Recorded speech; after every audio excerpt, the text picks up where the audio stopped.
by Fnatic. Now, I think the big question that everyone is asking is Fnatic gonna get Kennen? Is Fnatic gonna get Chei? I'm pretty sure they'll be allowed to get Kennen. Bear in mind that they did lose with Kennen against Broxah, and while they definitely looked very dominant and still strong in that series, they ended up falling short, and it just felt that coming into Game 3, Broxah had found the answer. So what can H2K learn from that series? It seems like banning away the Shen is certainly a development. And Zakban on the blue side here from Fnatic, not willing to let that go through to the second rotation, means they're probably not going to pick it up first. They're looking for a Thresh first pick, especially with the Tahm Kench ban away as well. Looks like heavy priority, making sure that Jesiz can have that powerful support in the bottom lane. There is the Thresh ban, take that one straight away. It does mean Kennen is left open for Fnatic if they want to solidify that power Pokemon down in the bottom lane for themselves. Still a few other options though. Galio, of course, on the card, something we haven't seen too much. It's Fnatic, medic. I'm trying to give them the benefit of the doubt. Next you're gonna say, ooh, I bet that's a flex pick. It could also go top lane. No, that's gonna be Rekkles' AD Kennen. The classic, the Fnatic style, but the Shen has been taken off. The Shen has been taken off the board. We'll have to see how well Fnatic have adapted since their loss without the Shen. H2K now, they have a few options. Lee Sin is available for Jankos. Also looking in terms of power picks, Ashe, very powerful AD carry, very popular over in LCK. In the last few weeks, we have seen her rise in popularity. This could be a good opportunity for H2K to early rotate it, or perhaps they try and grab themselves a powerful support right now, either in the form of Zyra, or maybe in the form of something like a Braum. We've even heard rumors of Tarik. Actually going for the Caitlyn for themselves here. Nuclear, as you say, has played that Ashe, so was always on the cards. It's going to be a Caitlyn pick, and Fnatic immediately lock in the Kha'Zix for Broxah. Having chatted with Maxlaw, he says that Kha'Zix is often a very good answer to the Lee Sin, very difficult for the Lee to trade in terms of the early skirmishes. And looking at this Camille, on this patch, she did get a few buffs. The passive's cooldown did end up getting reduced, and she got a bit more damage on her Q as well. 20% more. 20% more, so pretty significant. And I'm so used to seeing Fnatic play Camille because Kickers played a huge amount in Challenger Series last split. He did used to scrim against sOAZ as well, so I'm sure some of that counter has been... Don't get baited, Yeah, don't fans. do it, guys. Come on, I've fallen for this already. It's Lulu. The first rule of casting is do not talk about hovers, because the I thought it was do not talk about casting. The point of the Camille is that is a flex pick. That is the thing about Fnatic. We've seen Jesiz bring in support, and it can be put up into the top lane depending on where Fnatic want to have their focus. Going for the Lulu means that there's the risk of an all-in bottom lane and answering as a counter, but you provide a lot of peel for your AD carry. Now, in terms of what is left on the board, a safe mid lane pick could be the Lucian or the Orianna. We know that as a mid laner, Febiven has had fantastic performances on that mid lane AD carry, quote unquote. And you can see just in terms of his stats, he is far and above the average of the rest of the LCS. And they can still leave the last pick for him as well. He has that counter opportunity if they want. So pick top laner for Odoamne next, and then have the last pick. Gragas being banned out alongside the LeBlanc by H2K. Fnatic have taken Fiora off the cards, which could indicate that they want that Camille up in the top lane. Could very well be. But that's the bait and switch with Fnatic. You never really know. I feel like a safe bet. Oh, they are going to show that respect towards Lucian. They caught a glimpse of his stats on screen. They were like, yeah, no, we'll take that off you. Thank you very much. So I feel like that looking at what's available, Syndra, still a very powerful pick. Febiven has demonstrated his proficiency on that champion too. You could also go for something a little bit safer, a little bit less lane dominant in the Orianna if you wanted to. That is the Rumble pick for Odoamne up towards the top side. Did, of course, get a few changes on this patch. Sure, we'll talk about those more when we get into the game itself, but still being a priority pick up towards the top lane. Fnatic now need to look towards mid and probably support, although they could still be looking for a top laner of their own. In fact, they could still be looking for an AD carry of their own. I'm going to respect the flex from Fnatic. Not a flex. That's still a flex. That's still a flex. I think that is a mid lane Galio, a support Camille, an AD carry. Damn. No, he hasn't locked it. He hasn't locked it. Don't get baited. Oh, I fell for my own trap. Yes. Although Corki would make a lot of sense. Great wave clear, very strong into most picks in the mid lane. So, the assumption is that this is a Corki mid, Galio top, AD carry Kennen, support Camille, jungle Kha'Zix. That's what I feel. The only one I'm sure of is the Kha'Zix, yeah. And Broxah even locked it in for himself just to make it even more clear. It could, of course, be a Galio support as well. H2K will be working around this. We have to expect that Corki to be mid, and Febiven, oh, come on, do it. Yes! You beauty! Come on! Locking in the Zed, Febiven saying, you know what? We have AP damage in the top lane. We've got the Lulu for peel. I'm feeling confident. I'm feeling ready. Feeling spicy. Remember a former H2K mid laner in the form of Ryu not have the best of time on Zed all of the time? He was still a really good Zed. Still a really good Zed, that's true. Febiven, he's trying to channel his inner Ryu for this game. So looking at the compositions, when you see H2K, you do see a lot of teamfight and siege power with the Rumble and the Caitlyn. But it's going to be very much about trying to get Zed to a point where he cannot be matched in the 1 versus 1. There are very few answers on the side of Fnatic to be able to deal with Febiven if he even gets a slight lead. So paired up with Jankos on the Lee Sin, I want to see some early investment in the middle lane. Or set up this wingman duo squad of them roaming around the map trying to get him snowballing. As we are about to get onto the Summoners with Vedius, I want to take your mind on a beautiful journey. Throughout history, there have been stories of great battles. Warriors testing their mettle against mighty foes. Look back to 840 BC, an army of 300 Spartans held back the hordes of the Persian Empire at Thermopylae. In 1066, the French fought the English armies in the Battle of Hastings. In the Third Age of Middle-earth, the Uruk-hai fought the Rohan at Helm's Deep. And today, in Berlin, we see H2K match their wits against Fnatic.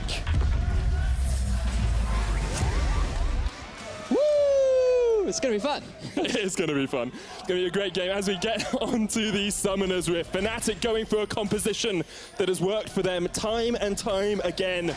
Single-style superstars, you may say, Vedius. Yes. In fact, I said it. That is, in fact, what you said. Yes. But what they've done is Fnatic have said, ah ha ha, you may take away our Shen, but we have a Galio that can do the same thing. Rekkles can look to be as aggressive as he wants. He can dive into the middle of these team fights because he feels confident that he has the support from sOAZ in the top lane. And when you look at that composition, it's a little bit all over the place, right? This is not a conventional composition anywhere else in the world. This is very classic Fnatic style. And you have a lot of skirmish power with the Kha'Zix and the Kennen. Camille, great way for starting off a lot of fights, picking off these isolated targets. And you have a fair amount of wave clear with the Corki. So you have a bit of everything, but not really a clear goal as to what you want to do. Your team fighting is decent thanks to the Galio, but it's still like, it's a very difficult composition to exactly identify like what the true goals is, because like they have 2 AD carries, they have a big tank in the top lane. It's a little bit all over the shop. They do seem to have a lot of damage just in the lineup as well. That's for sure, yes. Sometimes with Galio lineups or Galio compositions, we worry about the damage from the rest of the map, but they've got Kha'Zix, got Corki, who, Power of Evil, just showed us how much damage that Corki can do. Oh, for sure. And then they've got Rekkles, who I'm sure will go Frozen Malice and get all of his pure damage items. Across the history of the LCS, Fnatic and H2K have butted heads 29 times. Fnatic slightly ahead, 16 wins to 13 losses for them. H2K will be trying to redeem themselves. And bear in mind, they were 13-13 when they met in the quarterfinal. Yeah. And that is where Fnatic got themselves that 3-0. So H2K looking to get a little bit of revenge, because as you heard Deficio saying on the desk, opinions of H2K are actually very low, and it's largely based on that series. Like, even today, when I made that tweet about how I feel these are the 2 best teams in Europe right now, people are saying, do you guys not remember the last time they met? Like, Fnatic demolished H2K, but this is a very different H2K from what that was. These guys, they seem to have an amazing understanding of how to play around the map, how to set up around the objectives. Just, we need to track Jankos' vision throughout this game, because it is just so impressive the way in which H2K are able to just control areas when they have an eye on what they want to take away. So let's talk about Jankos as well, because he went for a topside clear, then backed and is now looking towards his blue buff. What does this spell in terms of his early ganking? Is he looking for ganks, or is he just going to power farm himself up? I think he's looking to try and gank up to level 4. his priority is going to be getting an element of vision towards the bottom half of the map, because Nuclear and Chei will naturally be pushing into the Kennen and Camille. But he's not too afraid of early ganks because it's a Kha'Zix. Usually Kha'Zix farms up to 6, gets a point in the ultimate, it tries to get that evolution on the Q, and then you have a little bit more damage, a little bit more skirmishing power. But until then, that is where Lee Sin has a little bit more early game power. He has a little bit more tools to set up for early plays, but it's hard, because what lanes can he really gank? There's no reliable CC down in the bottom lane. Mid lane is a Zed, playing up against an exhaust Corki, and in the top lane, it's Rumble versus Galio, so they're pretty much just going to spend their time farming away, not really doing that. So the options for Jankos aren't exactly easy. He's just going to have to find opportunities where Fnatic are a little bit overextended and try and force a play, probably with his level 6 ult. At the moment, he will spot out Broxah with that Scryer's Bloom, means that he can get control over the Rift Scuttler as well. Lee Sin, if he can land a Sonic Wave, wins the trades into the Kha'Zix. Both these teams thus far undefeated in Game 1 of a series. Both of them, of course, losing 1 series each. Someone has to lose today, though. It's true. It's true. Good fact. Good well fact. done. Yeah, you're welcome. Jankos coming towards the mid lane, caps will Valkyrie away, and this is one of the reasons Corki, with his buffs, will rise back into meta. He's just so safe in that mid lane. We don't have time to talk about that, because have a look in the top lane. Here comes Broxah. Odo's going to get taunted up with the Shield of Durant. Does still have the flash if he wants to get away. The Winds of War comes out as well. Broxah looking for his prey. Jump away, jump back in. Odo is going to be first blood to Fnatic. We talked about how Broxah probably not going to be looking for many early game plays. But he sees Odo overextended in the top lane. Very pushed up wave. Very easy, without any vision in the river, for Broxah to just walk on up and take that first blood. And means Odo burns his flash and uses his teleport to get back into the lane. Still seeing triple Doran's here from sOAZ. Even with Doran's ring having that mana regeneration made into a unique passive. It's just going to go get all of that extra mana and, of course, the health that you get from it. Jesiz jumps in onto Chei in the bot lane. Rekkles looking for the trade. Tactical sweep from Jesiz will force Chei down, but Nuclear can just turn around and harass out the Fnatic bot lane. And the interesting thing about these two teams is that, while sure, for the side of Fnatic, they have a little bit more of a scaling composition, and for the side of H2K, they have the Lee Sin, but not many great lanes to really gank.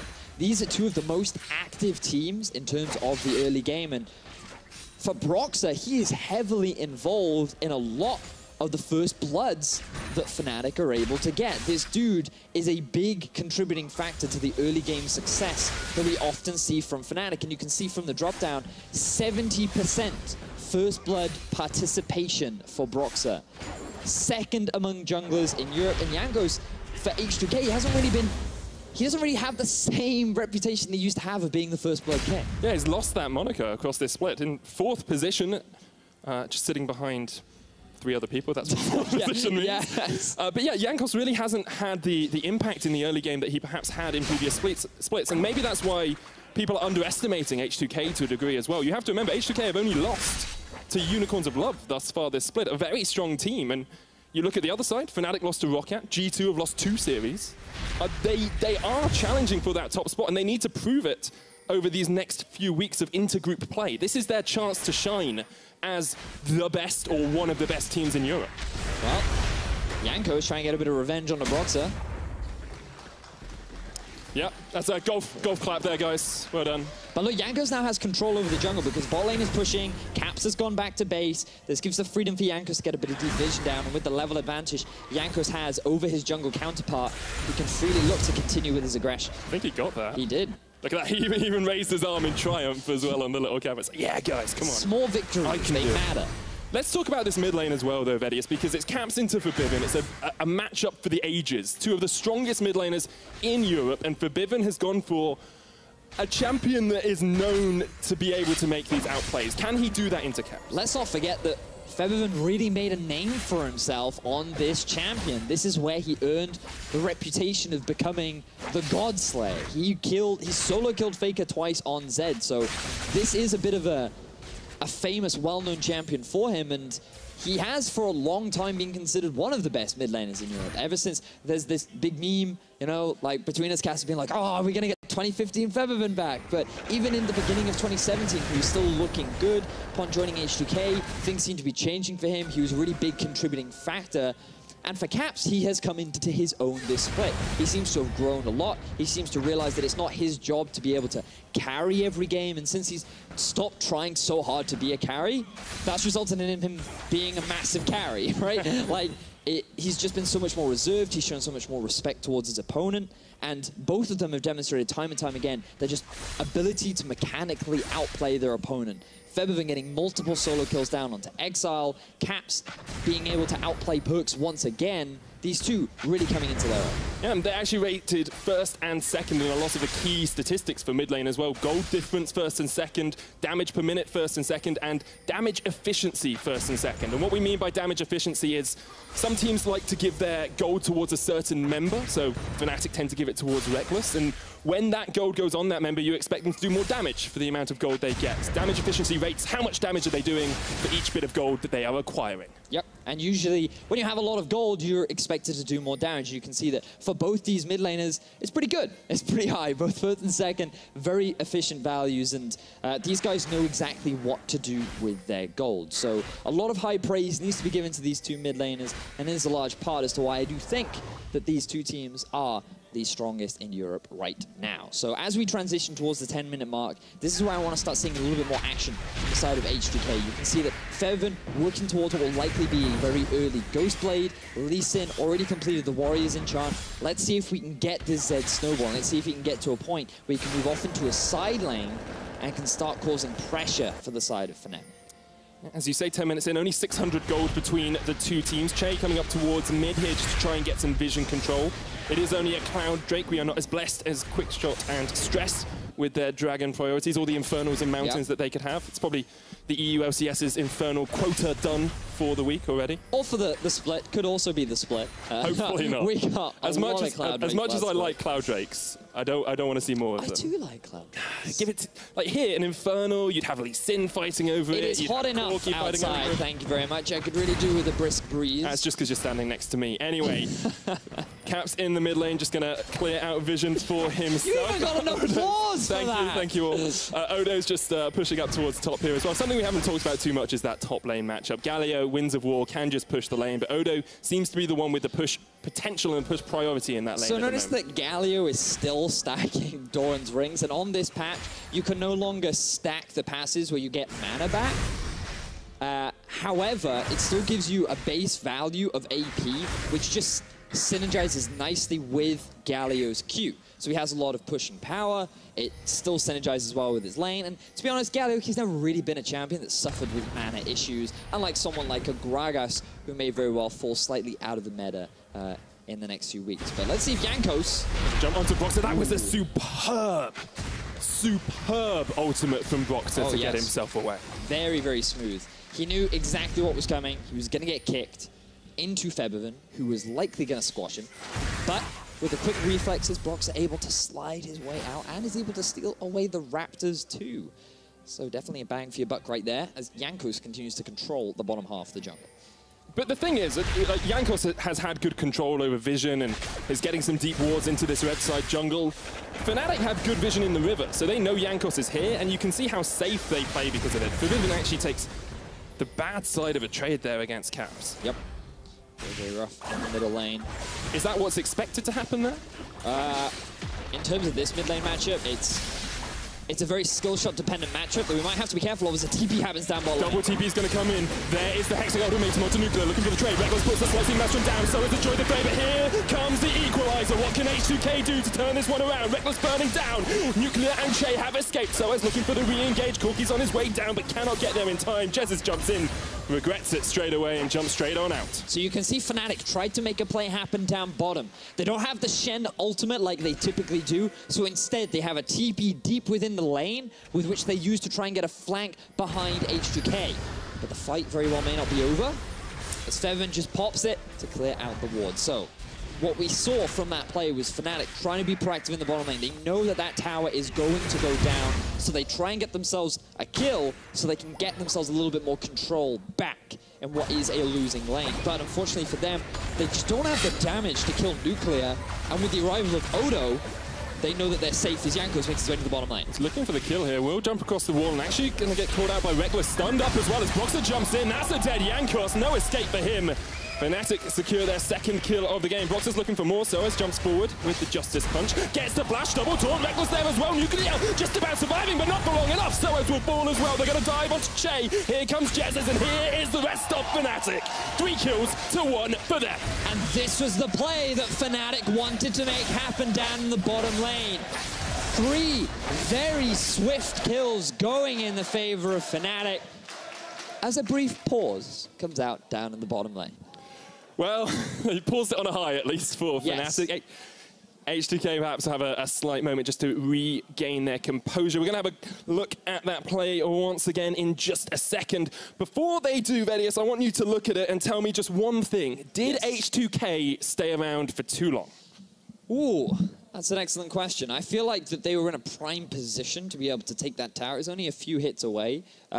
The thing is, I actually think that sOAZ just played it very well, because rather than trying to wave clear, he actually went for an all-in onto Nuclear. Okay, right? so let's have a look at that. Yeah, so pay attention here. What you're seeing is Nuclear and Chei are not actually hitting the tower. They're trying to hit sOAZ, which means that the entire minion wave gets cleared before Jankos can arrive. So he ends up taking 2-3 tower shots as Rekkles arrives back into the lane. So I feel like that you should really give praise to sOAZ in the way that not only he gets the double taunt here, but how he also plays the fight earlier on, setting this up to allow the punish for H2K, who you could argue did overstay, but really I just feel like their priority should have been on hitting the tower rather than on sOAZ. It's always difficult when there's a gargoyle standing up in your plate to hit the tower. He also has that Shield of Durand, of course, to get the taunt off.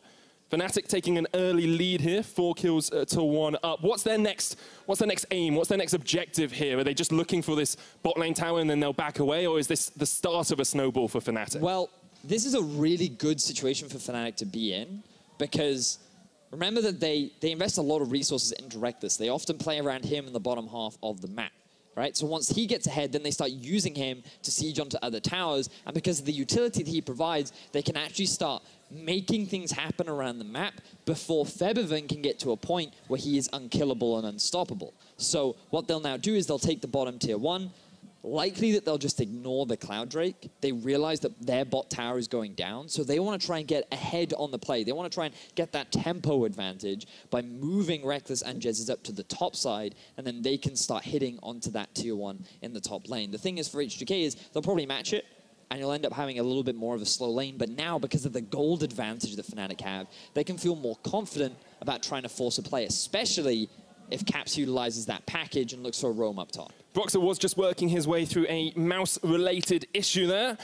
It's not Rekkles. He's definitely not an issue for Fnatic at the moment. He's playing Kennen. That's where the mouse joke comes out. Some people call Kennen a rat. I realize I probably needed to explain that joke to make sure people understood it. We are going to get back onto the Summoner's Rift in just a second as we unpause the game and get ready for more action between Fnatic and H2K. So early lead going in favor of Fnatic. They currently sitting at a scoreline of 4-1. Now, one thing we didn't take into consideration was the fact that Odo, I'm pretty sure what you're seeing on screen right now is a visual bug, because those TPs were definitely used, and it has not been 5 minutes yet. No. So, almost the TPs are not up at the moment. Yep, almost certain that Odo does not have his teleport right now. In fact, it's about 2/3 completed. 2/3 completed, there we go. So, Odo, he just continued to apply pressure in the top lane. Good answer from Caps to move up, realizing that Febiven was on in the middle lane. So now the swap will come out from Fnatic. Interesting that they've actually kept Caitlyn down the bottom lane to catch this farm. Will slow things down a little bit for H2K, and they have to be mindful now as Fnatic will reach that top lane first. It's interesting as well, because on the analyst desk we were talking about how H2K tend to take towers and not lose towers. Fnatic tend to get kills and not lose kills. H2K tend to have less deaths in the early game. Fnatic here are just showing H2K up with their own early game, because they've been able to take that first tower. They've got 4 kills to 1, and they're going to dive onto Febiven in the mid lane as well. sOAZ jumps in, Caps actually flashes forward. That's a mighty amount of damage as Caps kills Febiven. Febiven uses his shadow aggressively onto Caps.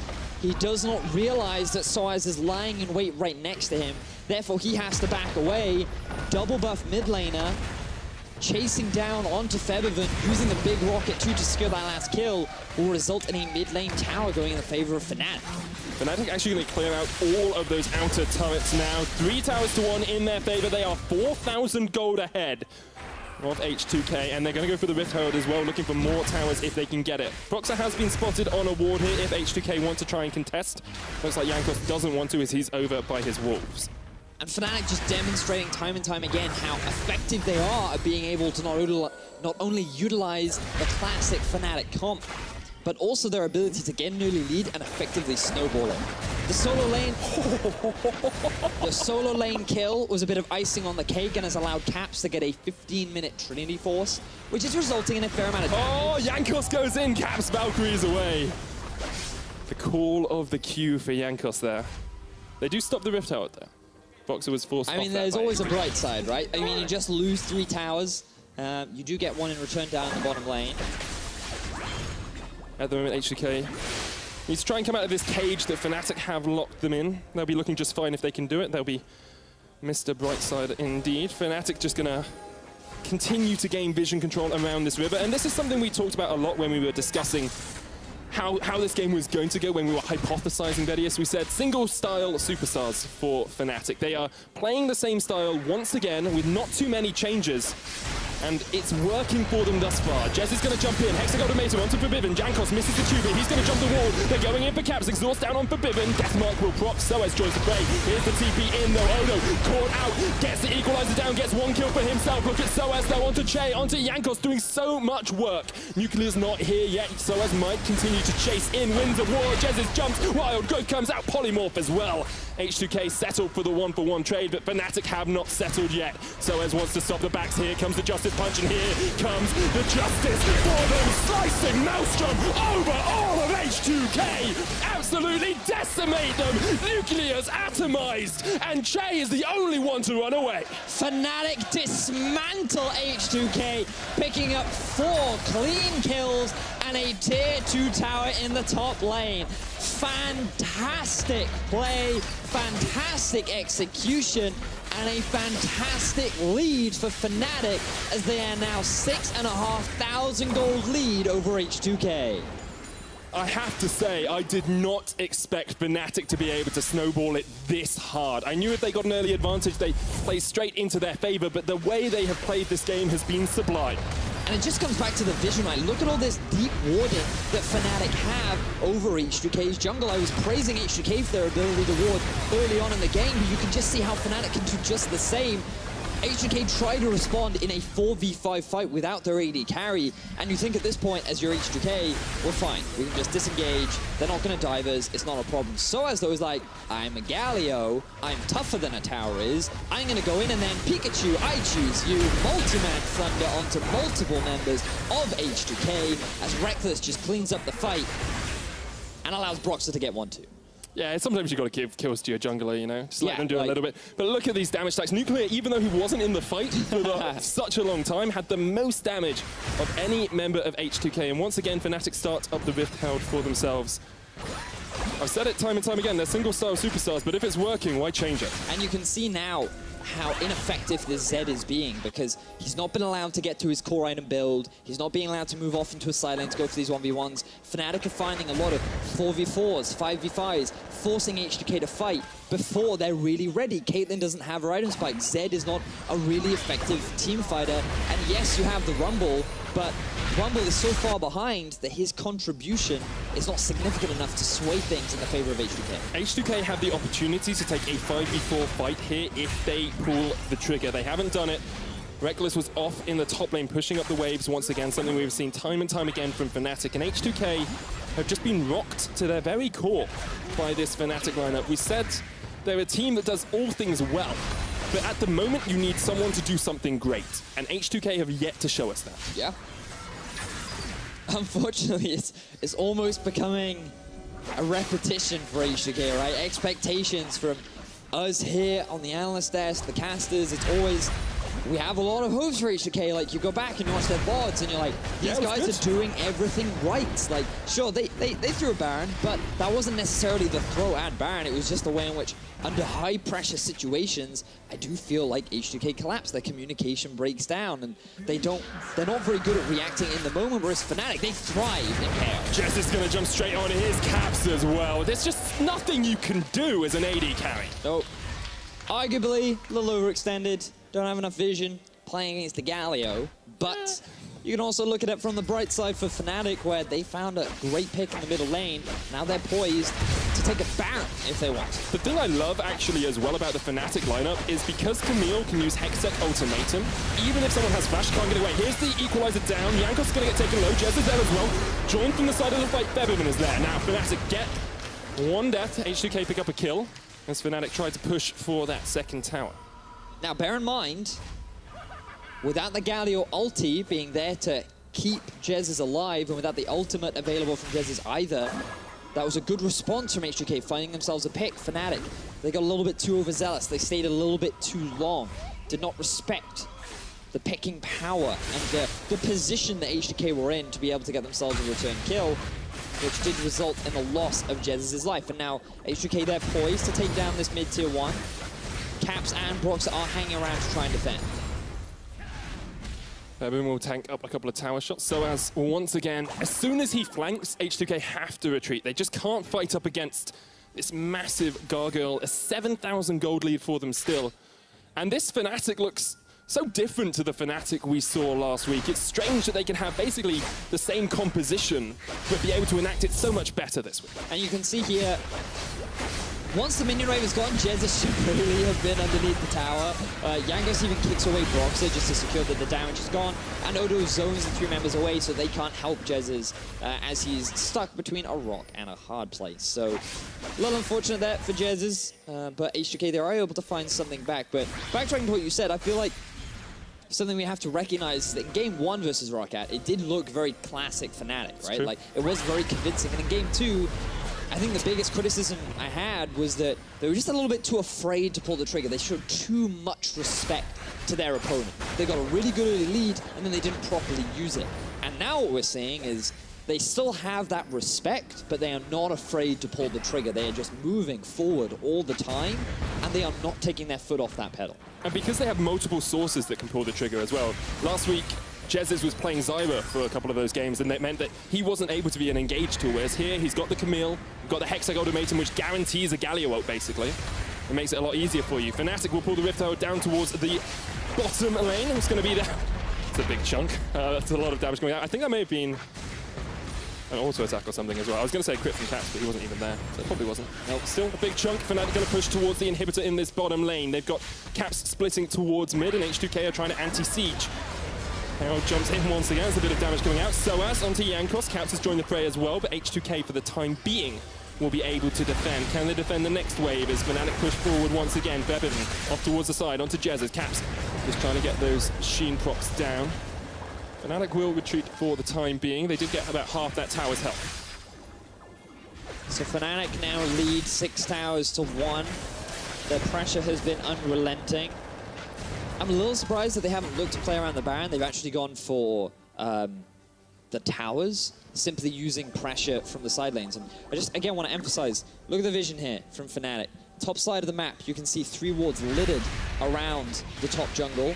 They had that wave pushing in towards H2K as well, and they have 2 control wards in the bottom half of H2K's jungle too, which means that taking that bottom tower was so easy. It was so cleanly done. They pushed at mid, they had top pushing, they had full vision. There was no risk at all with what Fnatic was doing right there, and that is very good League of Legends. So as much as we sit there and say, oh, the Fnatic style, right? They only have to rely on this single style. Like, you have to remember that they still have a very good understanding of the game, and their ability to just break into the base of H2K is very, very clean. Chei's not in the best of spots here. sOAZ spots it out. Caps there as well. sOAZ actually in the midst of the H2K team here. He's going to jump his way away. Heroes exit indeed as Fnatic manage to escape. Just want a quick look at these items here, Vedius. 25 minutes in, Rekkles is sitting on 3 completed items. Nuclear only has 2 of his own and doesn't even have parts of that 3rd item. Yeah, kind of sucks for H2K. Definitely having an underfed Caitlyn is a rough place to be, and a fed Rekkles is also definitely not who you want to be going up against. So H2K, they're definitely backed against the wall, and when you look at their composition, you have to think that it is difficult for them to find avenues back into the game. But they do have the advantage of a late-game Caitlyn, a late-game Rumble, and the possibility of Zed being able to one-shot a carry. But when all the damage reduction with the double exhaust is a little difficult to believe. Their anti-siege is great, but this is the reason Fnatic are going for the Baron, because they know those Baron-empowered minions will deal with the anti-siege coming out from H2K, and they can two-man it. It's just sOAZ and Rekkles here, and they'll be able to get that pretty easily. H2K have yet to realize Jankos actually might have a bit of an inkling as he comes across. Flash onto him, he flashes away, gets the blast cone as well to survive. Now, Baron still pressuring down onto Caps means that Fnatic won't be able to get it for the time being. Good play by Jankos to distract Fnatic. So sOAZ trades his flash for Jankos's, and for H2K it will keep that Baron alive for just a little bit longer. So as you rightly said, delaying the inevitable for the time being. H2K have switched the vision in that red side as well. Yep. It's now their vision instead of Fnatic's. They've swept some of it out. For now. That's only because Fnatic, they have to back. They just started up a Baron, they took a lot of damage. Very good opportunity for H2K to come back. So now we'll start seeing a lot more fighting around these wards. We'll start seeing both teams basically trying to say, we want control over the Baron. And to do that, we need deep vision. Otherwise, taking that Baron becomes a lot harder, because then you have Jankos coming in from the back, the possibility of a steal, a lot of risks associated with doing it blind. I was about to regale you with the virtues of that ward that Chei just placed, and then it got cleared out by Broxah. So unlucky. No virtues from it as soon as it gets cleared out. The great tale of the Baron ward. I died. The great battles of old. The end. This has been a pretty one-sided battle thus far, as Fnatic continue just to get their war machines rolling into the faces of H2K. H2K grouped up as a 5-man mid. Rekkles is top.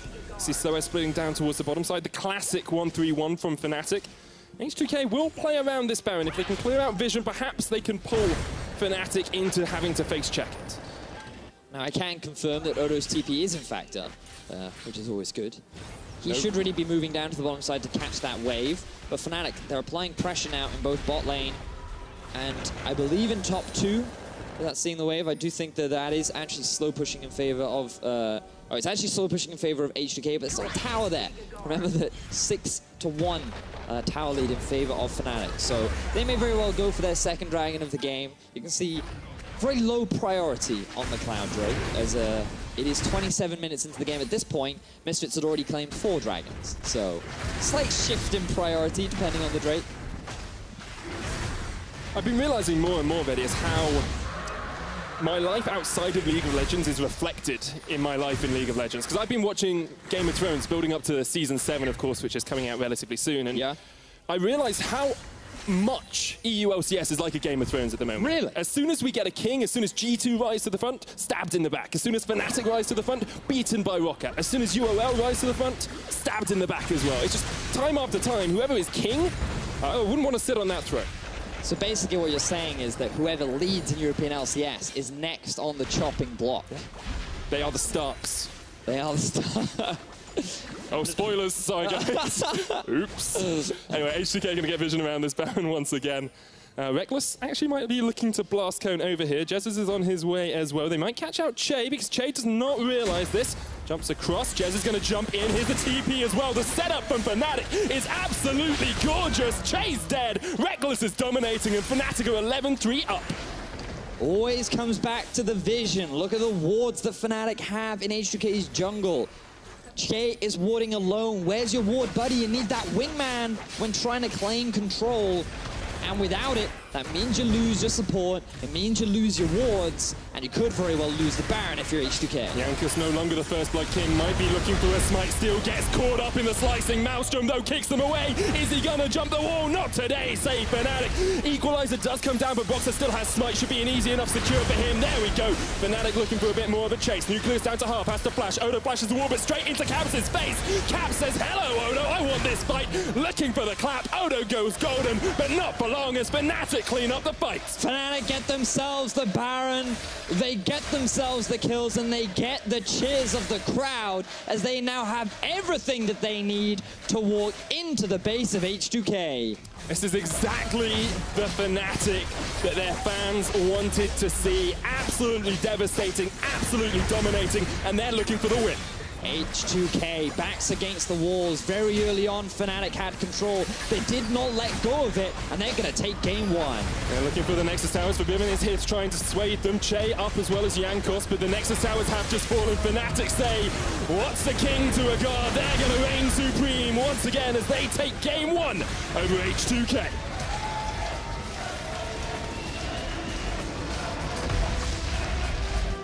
Very clean game overall from Fnatic. The only real mistake was Jesiz getting caught out in that mid lane tower siege, but aside from that, I feel like that it's very difficult for Fnatic to be criticized. They knew they needed to make a play down in the bottom lane. They saw a window. sOAZ played that bottom lane trade beautifully, baiting H2K in, overstaying. Fnatic get themselves 3 very swift kills. Boom, game is theirs. They move top, solo kill mid. They have full control over H2K's jungle, and it's just step by step by step, 30-minute game, clean play.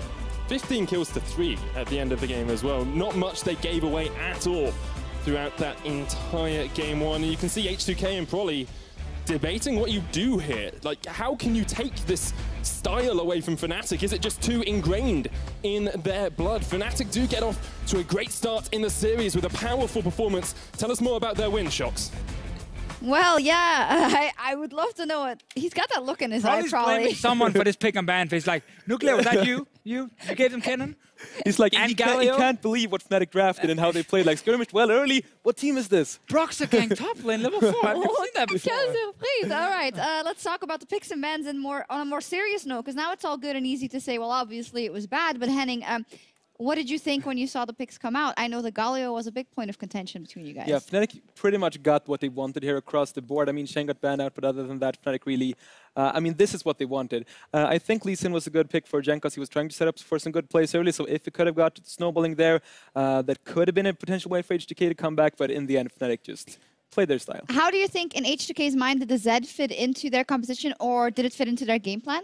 I think it's a Snowball pick in the mid lane, and just going for the kill pressure in mid after level 6. There are a few picks that gives you as much kill pressure onto a Corki as Zed, even though it will get pushed in early. So I think that's what you're going for. And if you're able to get Snowballing, you can go to a side lane, and there's no one really on Fnatic that can contest him in a 1 versus 1 if he gets Snowballing. But as we saw, that didn't happen, and I think I barely saw Febiven in the side lane through the whole game. No. I hated this Zed so much in this draft. Everything was open. I think it made it so. I think H2K just didn't do themselves any favors in this draft here. First ban phase where they do Elise, Shen, Thresh. I'm all about the Elise and Shen bans. I don't think you need to ban Thresh when you're trying to trade things for like an enemy Kennen. That's why they leave the Kennen open, because they're trying to bait Fnatic to first pick it. So when they don't actually remove being in, like, say, the Kha'Zix, and you actually eliminate Broxah's champion pool because you get rid of Elise, Lee Sin, and Kha'Zix, because you pick Lee Sin yourself, he needs to then normally go Ivern, where he's not able to have the same early pressure we see so often from Broxah that is super important in Fnatic's game plan. They don't do that, okay, fair enough. Then they do not take Galio either on the side of H2K. And I'm glad you tweeted it, because it means that I said this before the game. You absolutely did. It's just based, it's not just based on You said it result. when the minute the Kennen got picked, oh, they should go for Galio. It's just sOAZ's best champions with Kennen is Shen and then Galio. Because Galio's ulti is kind of a little bit like the Shen in the sense Maybe like Shen ulti? Yeah, kind of like it's not as global, but you also have some damage reduction on the target, and you can join the Same fight. idea. Same idea, roughly. And Zed is and Galio, sorry, is just so good against Zed. Probably So should good just be against Zed. watching this segment. I just feel like this draft from H2K needed to be executed perfectly, especially the Zed, for it to work. Because Zed, while you talk about he can 1v1 people, most of them can self-peel here. Stealth from a Kha'Zix, ulti from a Kennen. Pesky fly. There's a fly flying around as well. Also agrees with everything you're saying here. Yeah. And then Galio ulti is just also such a huge counter to Zed ulti, because you can always join where he's going on 1v1 with damage reduction. So it's just, they banned Gragas over Galio. Boom.